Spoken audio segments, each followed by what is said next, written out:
So hello, and thank you for joining us for the Hollowed Harvest Speaker Series. High Country Lifelong Learners is a social group of older adults in the local Boone community that share a love of learning about new topics and ideas. We have partnered with the Watauga County Public Library to provide this program today. We appreciate you taking the time out of your day to enjoy this exciting opportunity. We will be asking a 3-question satisfaction survey at the end of this presentation if you choose to stay with us till then. Now we would like to start by introducing Dr. Jill Juris, who is assisting in directing High Country Lifelong Learners. Thanks, Kate.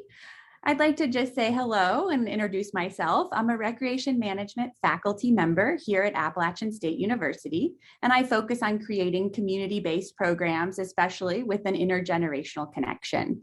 And so we have students here today from a recreation management program planning class that are assisting with the program, and we're excited to be continuing the High Country Lifelong Learners program. In meeting with Judith Phoenix and Ingrid Hayes over the last few months, I have stepped in to help continue programming. We appreciate everyone joining us today, and we will record this session for those who could not join us at this time today. I'd like to thank the students, Kate Brennan, Salem Fowler, Savannah Smith, and Foster Ashwell for hosting this program under the guidance of Catherine Yuva and Taylor Shelton. They have created a new website for High Country Lifelong Learners, and we'll put that in the chat throughout the program. And they will also provide information for future programs on that website, as well as in the Watauga County Public Library's newsletter. And so at this point, I'll pass it off to Savannah, who will give a few technology tips before we get started. Hey guys, I'm Savannah. It's nice to see you all today. So if you haven't used Zoom before, down in the bottom left corner on your screen, when you scroll over the microphone icon, it might already be showing, there's a little picture of the microphone. If you click on it, a diagonal line will cover the microphone, and that means you are on mute. Then you click it again and to unmute yourself. Also, if you could please look in the right corner of your Zoom screen, you will also see a tab that says Speaker View. Once you find the tab, please click on it so that you can see the speaker more clearly. You can also ask questions or make comments by accessing the chat. To access the chat, navigate to the bottom of the screen in the middle where there's a message icon labeled chat. Click on it to enter the chat room and type any questions you may have. Please let any of us know in the chat at any point if you can't hear the speaker or have any other technical issues. Thank you. Thank you, Savannah. Now we would like to introduce today's guest speaker. Mr. Maurice Ewing is a current board member of the Blowing Rock Charity Horse Show Foundation and has been since 1975. As an alum of Appalachian State University, Mr. Ewing has been a staple in both the high country and equestrian communities since graduating in 1969. Mr. Ewing also serves as the historian of the Blowing Rock Charity Horse Show, which is the topic of today's presentation. Without further ado, I have the honor to introduce Mr. Maurice Ewing. Mr. Ewing, I pass it off to you. Great. And thank you very much. Miss Judith, I'm delighted to see you there. Thank you for showing up. Good job on that. I'm here to talk about the history of the Blowing Rock Horse Show, and I'm happy to do that. I talk about it a lot, and I'm always learning new things about the show and the history, which is quite long, as a matter of fact. But it's really pretty simple. In 1923, it was started, and it's been held every summer since then for almost 100 years. So what I'm going to try to do today is to create some context within the or create some contextual boundaries. Is that right, Jill? Contextual boundaries within which this horse show has emerged. And it has a national reputation, and I'll address that a little bit too. I'm going to try to do this in a chronological sequence so that I can throw in some historical perspective, because the horse show and the history of Blowing Rock and the history of tourism in the high country are all interrelated. So that's going to be the backbone of what I hope to provide for you all today. But like I say, the horse show is pretty simple. We got started and it's still going on. That's basically the bottom line. There are certain things about showing horses that have not changed in 100 years. If you look at pictures from the old days, the equipment is still pretty much alike. Saddles and bridles are still very much the same as they always have been, with minor modifications, particularly to bits and things like that have changed quite a lot over the years. But anyway, it hadn't changed much, and I think that's lends itself well to keeping something like the Blowing Rock Horse Show going all those years. Like I say, the show was founded in 1923, almost 100 years ago, but that's not the beginning of horse sports in the Highlands. The history of Blowing Rock Horse Show is intertwined in the history of Blowing Rock and the history of tourism, as I mentioned. But that history is really 126 years old. And I hope you'll forgive, I'm going to maybe throw in a couple of sidebar stories that I happen to remember and picked up on, and I hope that won't bore you to tears, but I hope it will help build a context of what we're talking about here. Okay, so we're going to start with 1762. 1762, before most of us were born. I think maybe I'm the only one that remembers that history. Anyway, before 1752, the area around Blowing Rock and Boone and the Highlands was occupied almost entirely by the Catawba and Cherokee Indians. And white hunters didn't arrive until somewhere around 1955, 1755, around that time. Now, an interesting sidebar is how the Indians got through all the haints and hollers and brambles and brush that we see today. It's not a whole lot different now than it was then. So how did they get around? They came up here mostly for hunting. You hunt animals off the mountain, they'll eventually find their way on the mountain just for pure survival reasons. And the Indians, of course, would follow them. The white settlers followed the Indians, but they followed something. What did they follow? Well, the trails and the roads, essentially, that were followed by the early Indians and the white settlers that followed them were made by a very small eastern band of the American bison. So our road network is really built on the work that the eastern band of the American bison created. Interesting. We know American bison, the buffalo. We've all seen pictures, or we've actually seen live animals, but they're built like bulldozers. If you look at them, they got these great big heads, huge shoulders, and they're tapered in the back. They also have cloven feet like a cow.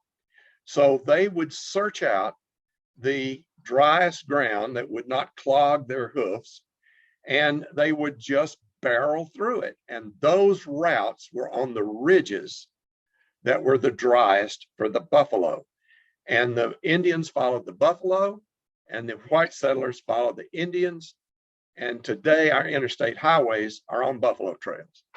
Kind of, sort of, not really, but until we started moving earth, our passageways through the mountains were set by buffalo. And I always thought that was kind of interesting. The eastern band of the buffalo were not large, and by the mid 1700s, they were pretty much gone, but their buffalo trails were still there. Buffalo Camp is a throw off to that. Meat Camp over near Boone is a throw off to the hunting traditions up here. And so that was all part of it. Once the white settlers came, guess what they did? They rode horses through these trails and that were created by the buffalo. To bring it a little more in context with the town of Boone, Daniel Boone, whom we all know is the person that Boone is named for, moved his family to the Yadkin Valley in 1753. And it wasn't until sometime after that that he would begin to migrate through the mountains, and he would come on hunting trips, and that's how he ended up spending so much time in Boone. He did spend a lot of time in Western North Carolina, but he was sort of one of the pioneers of the white settlers that came through the area. Jumping up to 1865, the Civil War was not a very friendly place here. The Civil War was more like a border state with families split on which side was which. And there were bitter rivalries between families from one side of the mountain and the other. So it wasn't until after that that visitors started coming to Blowing Rock to escape the heat. There were primitive wagon roads here and there. And Salem, I started talking, forgot about the video, but we'll stop here in a minute and we'll pick up on that and you can get some visuals of what we're talking about. There's one picture in the video that shows this oxen pulling a huge log up the mountain, and that was pretty much how the travel was in those days. But anyway, let's stop right here just for a minute since I've screwed up the agenda. And Salem, see if, or Kate, if you would run that video. I think it runs about, how long, 11 minutes, something like that.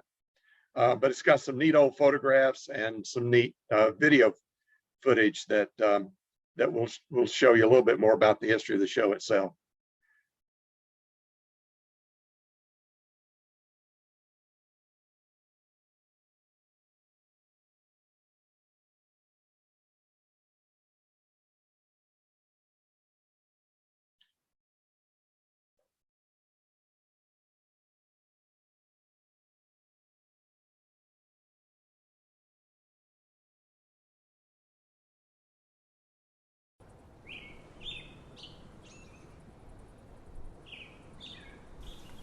Nestled in the heart of the Blue Ridge Mountains is the town of Blowing Rock. Every summer, it opens its arms to thousands of people. Blowing Rock finds its mild summer inviting another guest. Horse and rider come to enjoy the multitude of trails weaving through the Blue Ridge Mountains. More importantly, compete in the historic Blowing Rock Charity Horse Show.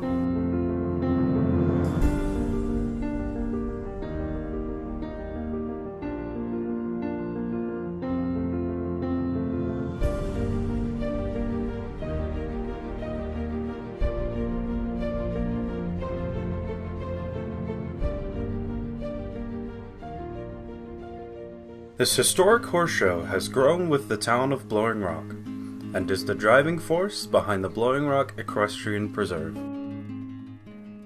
At the turn of the 20th century, sparked the start of the horse show. The inspiration for the horse show was the rivalry between the two villages of Green Park and Blowing Rock, called the Tournament of Green Park. This included racing from the Green Park Hotel to Blowing Rock and back. By racing through the villages, the competition became a source of entertainment for tourists. Along with the Tournament of Green Park, Bertha Cone, wife to Moses Cone, opened the Cone Manor to tourists to explore the estate by foot, horseback, and horse-drawn carriage. These two events sparked tourist interest in recreational riding.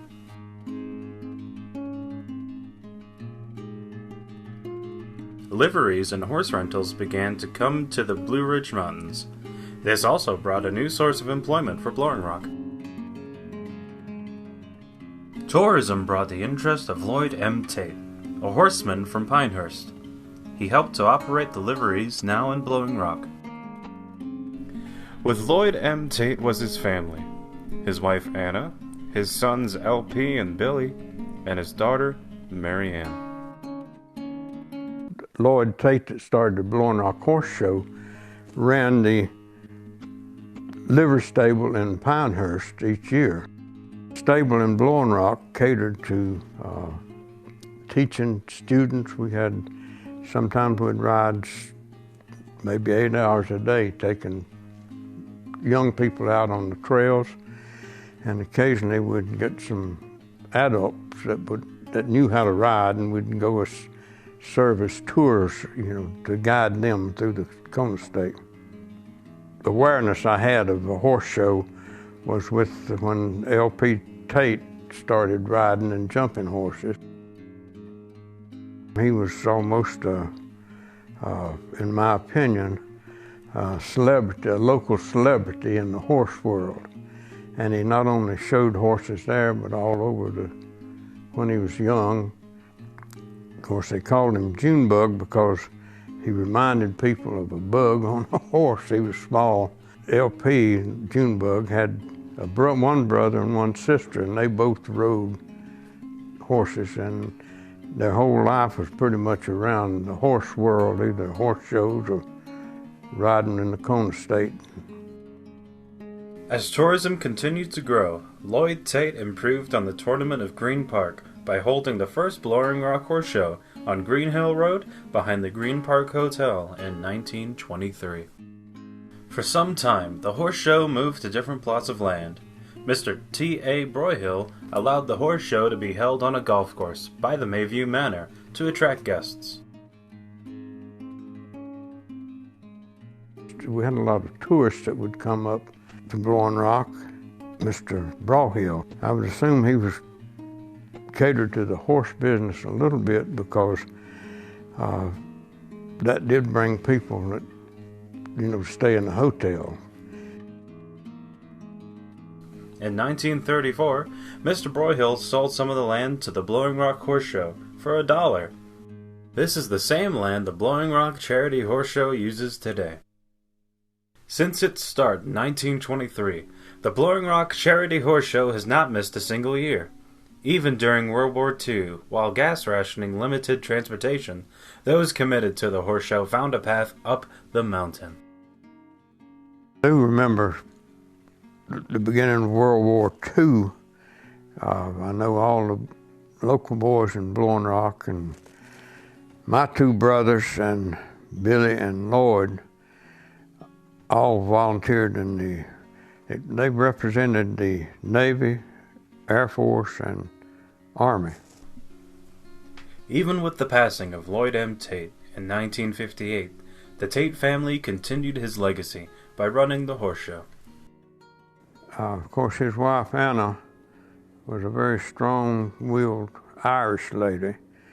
She was determined to keep the stable run the same way he had it, and she was determined to keep the horse show pretty much like he had always had it, And of course, she knew she had been around him all those years, but she was determined to do it. In the 1960s, the facilities of the showgrounds began to age. Directed by the president C.V. Hinkle, the grounds were renovated. Mr. C.V. Hinkle, and he was a state legislator and a very influential person. And he had been the president of the show, of the Blowing Rock Charity Horse Show Association for several years. And when the barn burned, it was time to build a new barn. And I think what happened is one thing led to another. It's if we're going to build a barn, we have a crew out here already, let's just do this. And the double-decker boxes were added, and a roof was put on the grandstand, and there were a lot of improvements. Second ring was built, and so there's a lot of things happened in the early 1960s, mid 1960s, that were really significant to the advancement of the operation.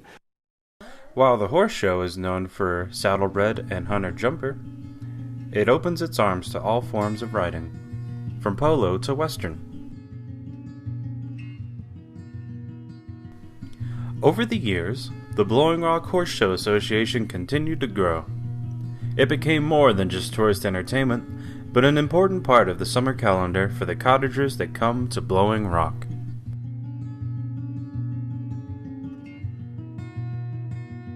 I do not think most of our riders would come here if it wasn't a fun place to show horses, and I think that's real important.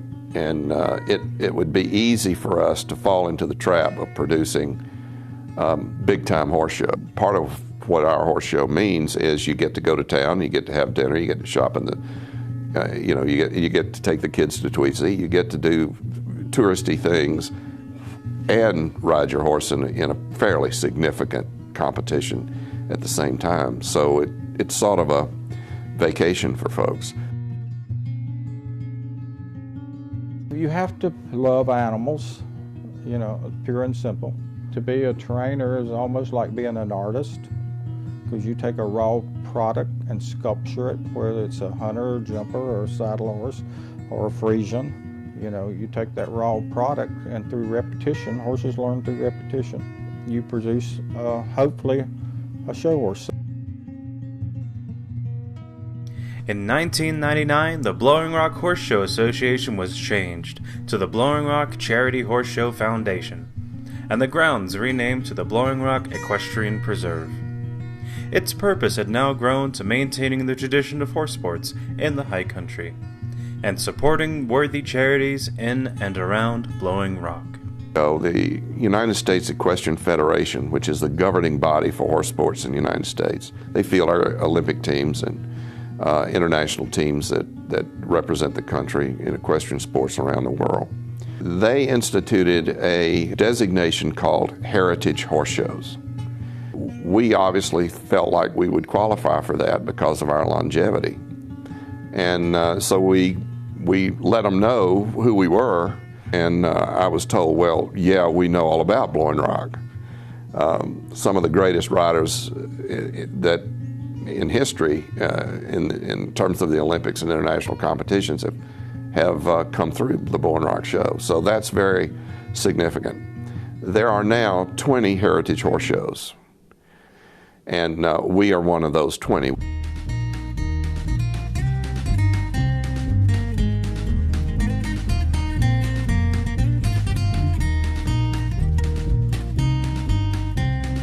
Coming upon the 100th year of the horse show has made the organization reflect on its successes and how it's distinguished from the other horse shows.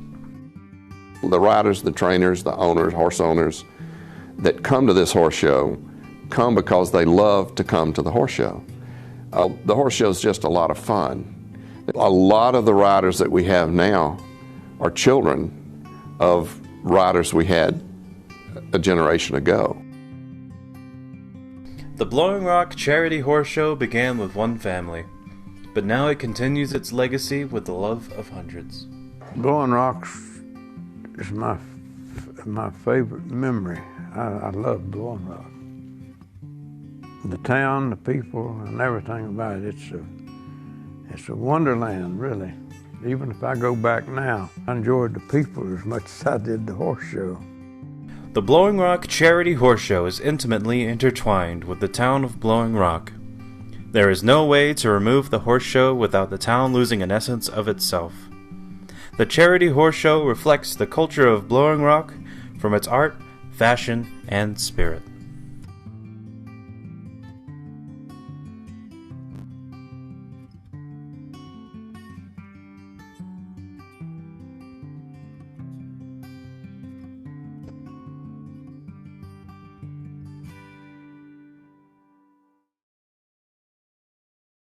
Cool. Thank you very much for running that. Thank you, Miss Judith. Appreciate that. Some of those old black and white pictures, I don't know how it was with you, but the video did not work very well. It was very spotty. Was that the way it was? Did it come across that way for you all as well?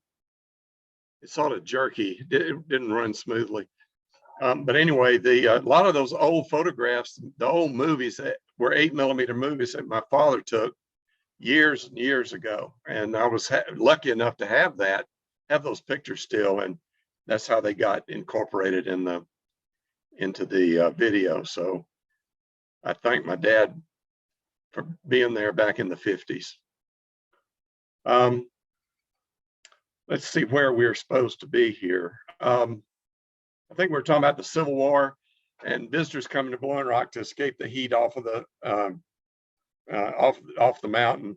Once you could get here by wagon road or whatever, then you could find your way into a cooler place to stay. And by 1866, 1867, Blowing Rock became a place to go in the summertime, and wealthy people would send their families up. Textile barons and whatnot would send their families up the mountain just to stay cool in the summer. And a lot of farmers and people who lived in the mountains would rent rooms or rent houses if they had an extra house lying around to people. But in 1882, the Green Park Hotel was built, and it was built largely to accommodate summer travelers, and they would close in the winter and be open again in the summer. And that occurred in 1882, and there were a lot of boarding houses. The Martin House, which still exists in Blowing Rock. It's a has shops in it now, but it was a boarding house at one time back in the early 1800s and early 1900s. In 1897, the Lenore Topic carried an article in its September the 8th issue, and it ran like this: "You ought to have seen it. It was decidedly the most picturesque pageant of the season. From the hotel piazza to the white-green letters on the opposing hillside, it was one bright flutter of gaiety. The Green Park's porches were lined with people, eager for the beginning of the tournament, which was to take place on the road immediately before them. We think that may have been the first quote, quote, horse show that was held. It wasn't the official Blowing Rock horse show, but it was 1897. And so even at that time, there was horse sports in the high country. The horse show then and back on Green Hill, up the hill from the Green Park Hotel, were basically gymkhanas. I think there was one picture where you saw a couple of horses racing around a bench. Well, that was musical chairs on horseback. You know, those of you who have played musical chairs know that you go around, when the music stops, you all grab a chair and there's one empty one. Well, if you do that on horseback, it adds a little bit of intrigue to it, because you're galloping around and around in a circle and there's one chair left and you're going to jump off your horse and grab that chair. So it was musical chairs on horseback. Games like that were very common in those days. And we think that the early Blowing Rock horse shows, both the tournament at Blowing Rock, which was on the street out in front of the hotel, if you can imagine that, and then up the hill on Green Hill Road were more or less gymkhanas and games on horseback for the amusement of Green Park Hotel guests. There were two things that happened in the early 1900s that were really critical to the development of horse sports and ultimately to the horse show. The first one was traditional wagon roads began to be significantly improved and ultimately good enough for the primitive automobiles of the early 1900s. And once a visitor would take a train to Lenore, and then they would get on a horse and wagon or an ox cart, and they would go to Patterson. And Patterson, which is right at the foot of the mountains, was where you would spend the first night. And then the next day, you would get on a stagecoach or a horse-drawn carriage, and you'd come up the mountain. And the first place that you could get to out of that stagecoach, which had to have been a dismal way to climb the mountain, would have been the Green Park Hotel. And that's why it's located where it is. The second thing, with the improvement of the wagon road and the introduction of the automobile, was the first really big thing that put Blowing Rock on the map. The second thing that really contributed to horse sports was Mr. Cone completed Flat Top Manor in 1901. His intention from the very beginning was to create a place of pleasure for the public. And almost from the beginning, the public was welcome to come to the Cone estate. A pleasure ground, I think, is the exact words he used. He was an amateur engineer and loved building engineering projects, and he designed and constructed, with a lot of help from locals, the 25 miles of carriage roads that crisscross the 3,400 acre estate. And the best way to see the Cone estate back then and even now is either on horseback or in a carriage. That promoted tourism in Blowing Rock in a big way, because now you had something that you could spend half a day doing. You know, if you just came, stay at the hotel, you'd sleep, eat, and play cards. You might see there might be a dance on Saturday night or whatever. It was very limited. But now with the Cone estate, you could take a short ride to the Cone estate and have a half a day that you could spend in the riding horses. Moses died on December the 8th, 1908, and he was 51 years old. So he didn't have much time to enjoy this really spectacular piece of ground that he carved out of the mountains. But from then on, Bertha Cone lived her life to maintain the estate she and her husband created on the mountain. And she did that faithfully until her death at Flat Top in 1947. She must have been a grand lady. I think my aunt may have known her or had met her somewhere along the way, but she must have been a horse of a woman even back then. No pun really intended there. Blowing Rock began its growth as a tourist destination during the Civil War, as I mentioned, and by the early 1900s, horseback riding had become a very popular tourist activity, and with the Kona State, with close proximity, it was very obvious that livery stables and horse rentals became kind of a big deal as a business here. And one of those livery operators was Mr. Lloyd M. Tate, whom you heard mentioned in the video. He was from Pinehurst, and we're not sure when he first came to Blowing Rock, but it had to have been between 1910 and 1920.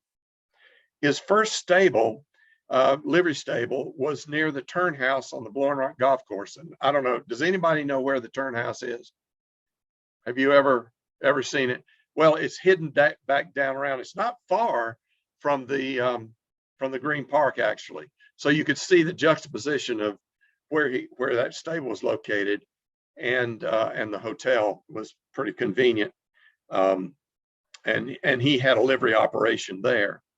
But in 1923, he went up on Green Hill Road, and there was a circle road at the top of Green Hill, and he started the horse show there. Let's see, there was a quote. I had a quote here from the Lenore Topic. The site chosen, this is the Lenore Topic, August the 12th, 1926. Horse show had been on Green Hill for a while.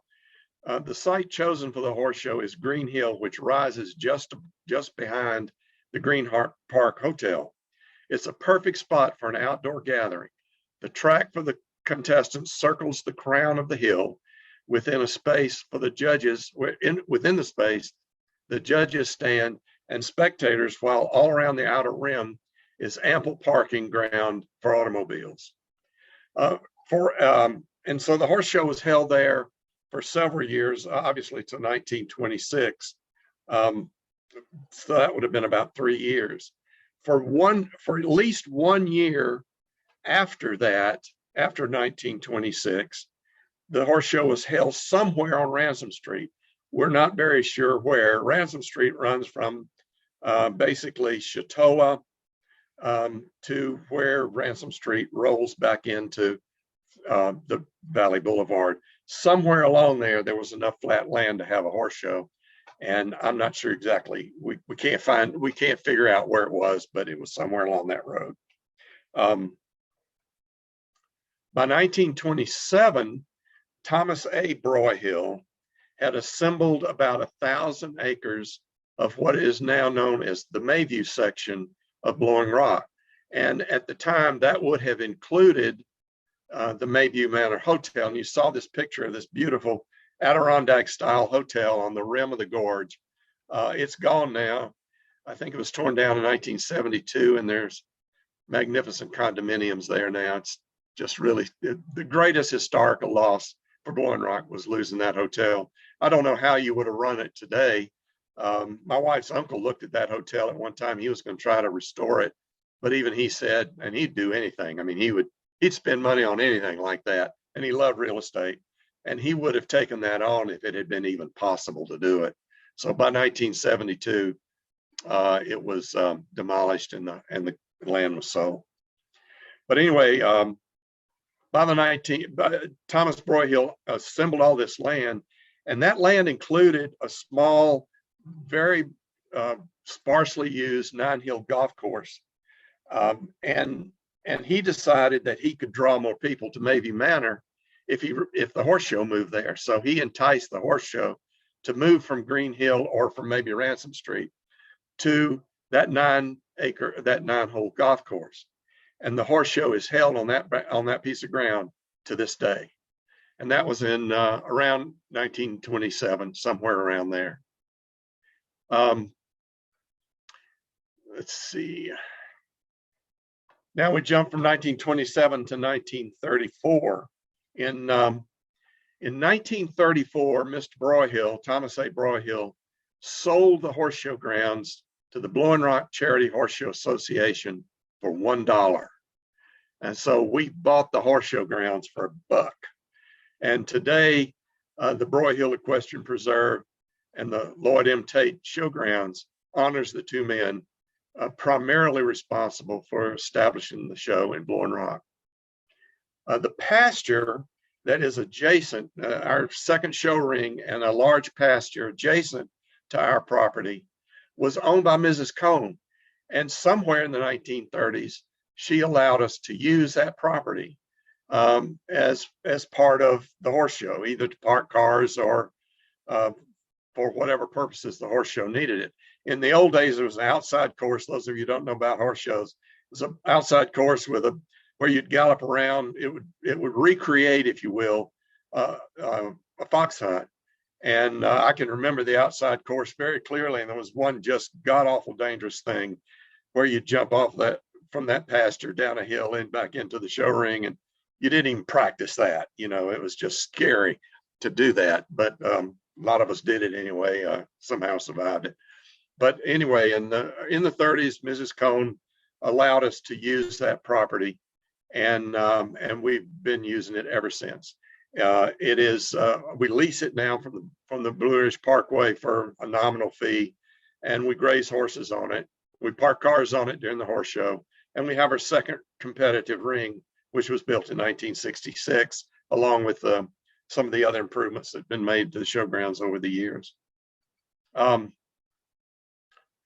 In 1999, I said we're jumping from 1934 to 1999, and there's not really much to say about the horse show except for these particular highlights, because it just continued on. There were changes in the schedule, and it went from 1 day to 3 days to 7 days, and now it's 21 days. So there were those kinds of changes. There were changes to the class structure. We have hundreds of classes, 200 or 300 classes now. And the facility changed, grew to accommodate extra horses. But there really isn't anything unique about the horse show during those years. In 1966 was the biggest renovation, and you could see the pictures of it in the video.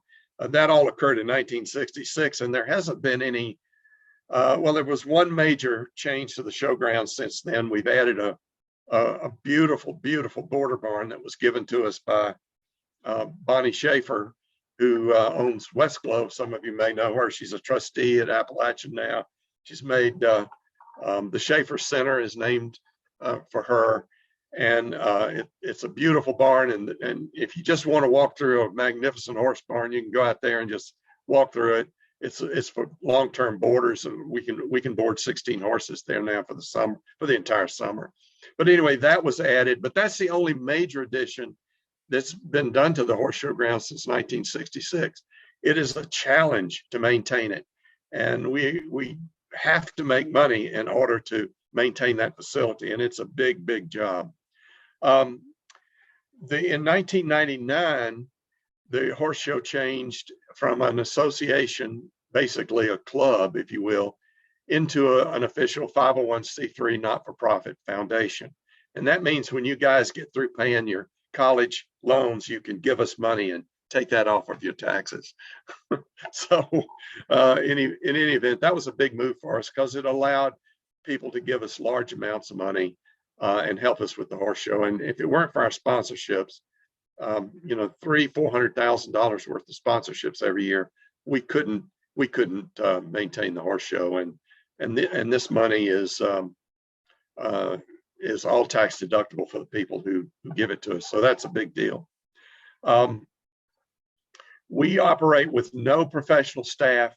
We have about a dozen seasonal employees that do the maintenance, do seasonal maintenance. run the border operation in that fancy new barn, and we lease our stalls out to people who come for the weekend. And we have some camper sites, and they bring their campers and their horses, and they stay on the grounds and they ride the trails at the Kona State. It's not a huge profit making, but it's part of our commitment to maintaining the traditions of horse sports in the mountains. We have 435 permanent stalls, and we add about 75 additional stalls under tents during the big horse shows in the end of July and the 1st of August. The saddlebreds come in here in June, and they do not fill up the facility. We don't need extra stalls for them, but we have come pretty close to leasing all 35 stalls for a couple of times. The saddlebreds are much smaller breed, and they have smaller horse shows. The hunters and jumpers come in the end of July and the 1st of August for 2 weeks, and we will have 500 horses and about 2,000 people connected to the horses.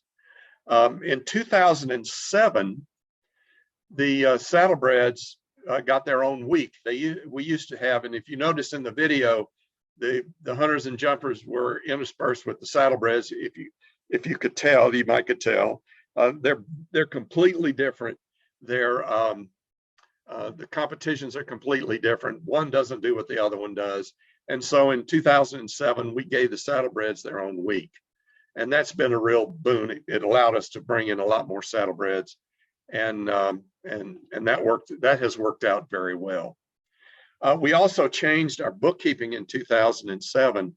So we don't know how many millions of dollars were given away to local charities between 1923 and 2007.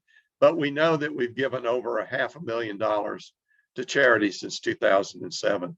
And some of those charities include the Blowing Rock Fire and Rescue, the Watauga County Humane Society, the Blue Ridge Parkway Foundation. We hope they spend a little bit of money on maintaining the trails and the carriage roads.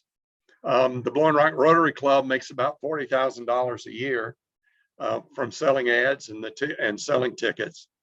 And we support 2 animal rescue organizations that focus on protecting not endangered species, but abused animals and rescuing them. And also, I'm very proud. My personal favorite contribution is to the Appalachian State Equestrian Team, and I am the sponsor liaison between the horse show and the equestrian team, and I like that a lot. I've been doing that for almost 10 years now, and it's a great thrill to be connected to the students that way. In 2012, our very first economic impact statement was done by an honor student under the supervision of the Walker College staff, faculty, and we identified $7.7 million worth of economic impact in the 21 days of the Blowing Rock Horse Show. That's the 1 week of saddlebreds and 2 weeks of hunters and jumpers. And we do not know of another tourist attraction on the mountain that generates that much money for this community in so short a time. So we think we play a major role. And we're in the process right now of negotiating negotiating an update of that study, which we hope to present as part of our 2023 celebration of 100 years. In 2014, backing up a little bit in history, in 2014, the United States Equestrian Federation, and this was mentioned in the video, awarded the Heritage Competition designation to Blowing Rock. There are 2,500 accredited horse shows by the United States Equestrian Federation. They're the people that connect us to the sport internationally. The Blowing Rock Horse Show joined a stellar list of 30 other iconic American horse shows. We were the 17th horse show out of the current 30 given that designation. We're very proud of that.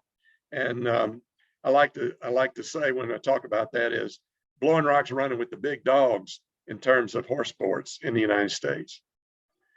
In 2015, the U.S. Hunter and Jumper Association, which is also located at the Kentucky Horse Park in Lexington, featured Blowing Rock in an exhibit of two dozen iconic American horse shows. The museum's exhibit space in the association's Kentucky headquarters is named for Sally and Kenny Wheeler, long-term exhibitors and supporters and friends of the Blowing Rock Show. And last year, after Kenny Wheeler's death and Sally's death a couple of years ago, we renamed our main arena the Sally and Kenny Wheeler Arena. We're very proud of that. Just a sidebar story. Sally Wheeler was August A. Bush's favorite niece. And August A. Bush, as you probably know, is Budweiser. And I met him one time. He was a very different guy. He came to the horse show. He brought Charlie Weaver, one of the people in the video, used to bring about 30 horses that belonged to Mr. Bush. And I ended up sitting in a box seat next to him one day. And it took me a minute to figure out who he was, but he's all dressed up. He always came to the horse show perfectly dressed and had a beautiful cane. He was very old at the time. And I spoke to him and he spoke back to me, and we sat there for probably 2 hours and never said another word to each other. He was an interesting guy, but he really loved the horses, and the Clydesdales were a gift from him to his dad. That's just a sidebar. It has nothing to do with the horse show really, except he used to send his horses every year. And Sally came every year. She was just a wonderful person. I knew her pretty well, and Kenny as well. And they're both gone now. And we thought it was very fitting to name the arena for the Wheelers. I think the focus for all of us that are associated with the horse show is, we really have an obligation to the tens of thousands of volunteers who have over the last 100 years or so sustained this event. And we take that very seriously. I mean, we have to run a good horse show or people won't come to it. And we run a very, very fine equestrian competition. But it's really about maintaining this historical tradition. And that's what most of us, I think, are all about. In 2023, we'll be 100 years old, and we've not missed a single year. And now, along with depressions and World War II and economic declines and everything else, we can add COVID to that, because in 2020 we were still able to hold our horse show. We didn't make a lot of money that year. We did make some, but we didn't make a lot. And but we still had a full house during the Hunter and Jumper show, and we still had the horse show during COVID, when big horse shows like Devon and lots of others were canceled that year. We still held ours, and that was great, because a lot of people that show horses as part of their avocation or their vocation were desperate to have a place to ride, and we provided that, and we were very blessed to be able to do that. This past horse show in 2021, one of the biggest we ever had. We had more than 500 stalls. We had to squeeze little tent stables everywhere during the Hunter and Jumper shows, and we had a very good financial year as well. So I'm hoping to get our equestrian team contributions back up to where they need to be. I hope we will be able to do that anyway. Finally, I would ask you to jot this down. In 2022, our show dates are June the 9th through the 12th for the saddlebreds, and hunters and jumpers will be from July 26th to 31, and again from August the 3rd to August the 7th. And that concludes what I've prepared to talk about today. I think we got a couple of minutes. If anybody wants to raise any questions, I'll come up with an answer whether I know what it is or not. Sure, I have a question. Yes, ma'am. First, let me tell you, I grew up across the street from the Devon show. Oh, really? No kidding. Totally. I was probably a 3-minute walk to the front gate. How about that? Well, Yep. It's one of probably the greatest, foremost hunter and jumper horse show in the country. It's there are a lot of things we wish we could copy about Devon. It's a wonderful event, and a lot of our riders come from Devon. They come from Devon right straight to Blowing Rock. Wow. And it was right in a residential neighborhood. I mean, I lived in a residential neighborhood, and the show was right there. So it was interesting juxtaposition now that I think about it. But I didn't realize that we had an equestrian team at App. Well, it's not a varsity team. It's a club sport. Okay. And there has been some conversations about making it a varsity team, but that has not gotten very far. But it is a club sport. There are about 25. We have had in the past as many as 60, mostly girls involved in the sport. Right now, I think there are about 25 riders, and they're about to make some major changes to how the club is organized. But it's a wonderful activity, and the team members are just very, very loyal. And it's been very successful. Catherine was president of that organization for a while, for a year, and made a huge contribution to the overall history of the club. Is there anything that we can watch them do anything at the showgrounds? Well, actually, that's a good point. They have they plan, they did not do this during the COVID years. That would be 19 and 20. No, 20 and 20. No, this is 21. They're 19 and 20, but they are planning a schooling show, which is a much smaller version of what we do in the summer, towards the end of April. And I think I'm not sure. Let me see. I'm not sure exactly what date that. I think it's the 27th, somewhere along in there. It'll be on a Saturday towards the end of April. And you're certainly welcome to come over for that. It's a very low key, very quiet, easy sort of day for both the riders and for the kids that are running it. But the club does all the work, and they put the whole thing on. So we're looking forward to that. We've only just recently had discussions about the dates.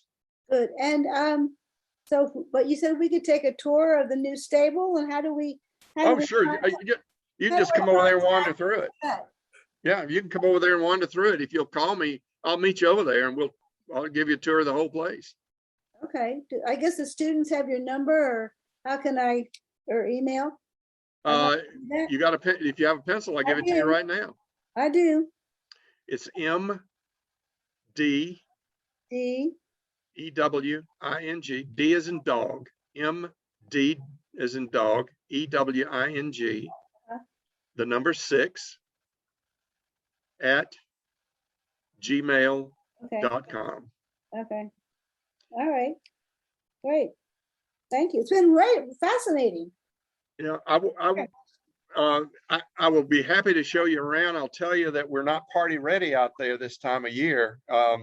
It won't look quite like it does on Horse Show Day, but I'd be glad to show you the facility and walk you through the barn and let you see what we do over there. We'll be closing that facility sometime around the 1st of November. So if you want to do it, do it soon. Do it soon, yeah. Okay. The water pipes freeze in the wintertime. We can't keep it open in the winter. We tried that one year. It was a disaster. We can't do that anymore. But maybe someday we'll be able to, but not now. Great. All right. Well, if there aren't any other questions, we will wrap up. Thank you all for joining us today. We would also like to give a special thanks to Mr. Ewing for taking time out of his day to deliver a great informative presentation.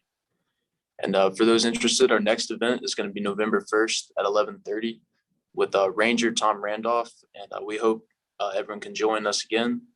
And all of our information can be found on our website, hclifelonglearners.wixsite.com, and we'll put that information in the chat for you. And thank you all for having me. I enjoyed it. Thank you. Now we will also be opening a optional poll. If you choose to actually do it, it'd be very helpful to improve our program for the future and our next event that is happening November 1st.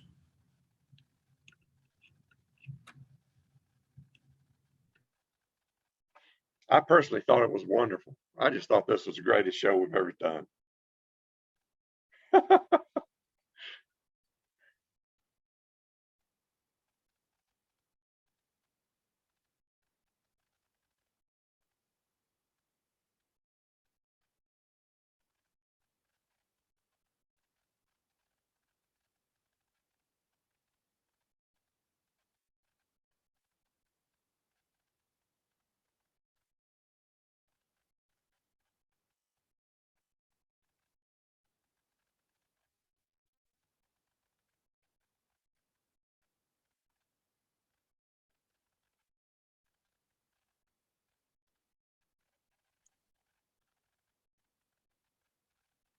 Thought it was great too, Maurice. You did a wonderful job. It's fascinating. I had no idea of its impact. You're very kind. Thank you. Yeah, I really enjoyed it. I'm pretty familiar with the Kona States. I work up there with Ranger Chuck. Oh yeah, he's a great guy. Yeah, he's got a big, practically a centerfold in our state magazine. Oh, cool. Did I get my facts right with the references to Cone? I think that was new information. Some of their opening to the public. That was very interesting. Have you seen the video? I've seen a couple of videos. Well, I was invited to do the voiceover, the narration for the video. Okay. And there is one place in there where he refers to wanting to create a pleasure ground for the public. Okay. And Mrs. Cone was very generous about having. She wouldn't let automobiles in, but she was very generous with the public. And it's been that way ever since. Is that the one that Beth did from ASU? That one? That who did? Beth? Is it Beth who's a videographer at ASU? Yes, it's it was done. Beth Davis and ramrodded that. Yeah. Yeah, that was great fun. I just had the best time doing that. That was very interesting how you put something like that together. And Beth is one of the best documentary producers I've ever seen. She just does wonderful work. Excellent. Yes, she is. Great. Well, thank you so much for starting off this new fall series. Thank you very much for having me. Guys, if you need me, you know where you can get me. Take care, all of you. Okay. Bye-bye, everybody. Okay, thank you again. Well done. Thank you. All right, you guys did it. I'm going to go ahead and end the recording.